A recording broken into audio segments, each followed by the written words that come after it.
অপরাধী পার পেয়ে গেল কোথা থেকে? অপরাধী পার পেয়ে গেল কোথা থেকে? আমি ব্যক্তিগতভাবে কাজ করতে আগ্রহী, কিন্তু এখানে প্রাতিষ্ঠানিক প্রস্তুতি কতটুকুন আছে এটা আমাকে বুঝতে হবে। মানুষকে ভয় দেখাতেই তো এটা করা হচ্ছে। মানুষ যত নির্বাচন চাচ্ছে, মানুষ যত নির্বাচনমুখী হচ্ছে, সরকার যত কঠোর অবস্থানে যাচ্ছে নির্বাচন নিয়ে, সরকার যত স্পষ্ট অবস্থানে যাচ্ছে নির্বাচন নিয়ে, ততই নির্বাচনের ব্যাপারে বা পরিবেশটা একটা ভীতিকর করে ফেলার জন্যই তো এই কাজগুলো করা হচ্ছে। দেখেন, যে ঘটনাটা ঘটেছে তারপরে যদি আমরা প্রস্তুতি না নেই, সেটা তো কোনো বিচক্ষণতার লক্ষণ হলো না।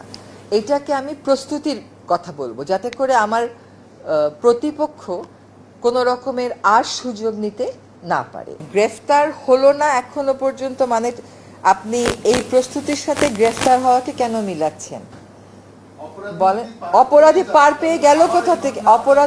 অপরাধী পার পেয়ে গেল কোথা থেকে?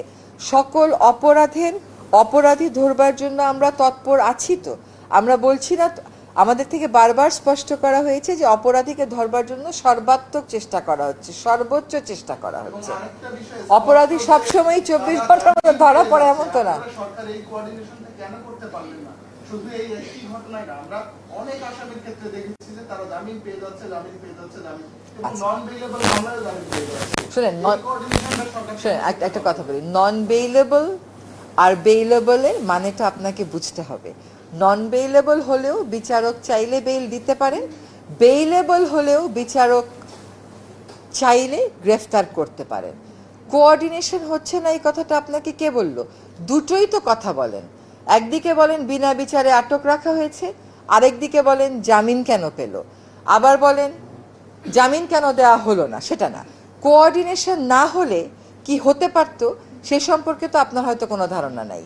আপনি একটা ঘটনাকে দিয়ে যদি বলে দেন যে কোনো জায়গায় কোনো কোঅর্ডিনেশন নাই, এটা ঠিক কথা হচ্ছে না। হ্যাঁ, কাজে কোঅর্ডিনেশন না থাকলে যে কি অবস্থাটা হতো এই সম্পর্কে আপনার হয়তো কোনো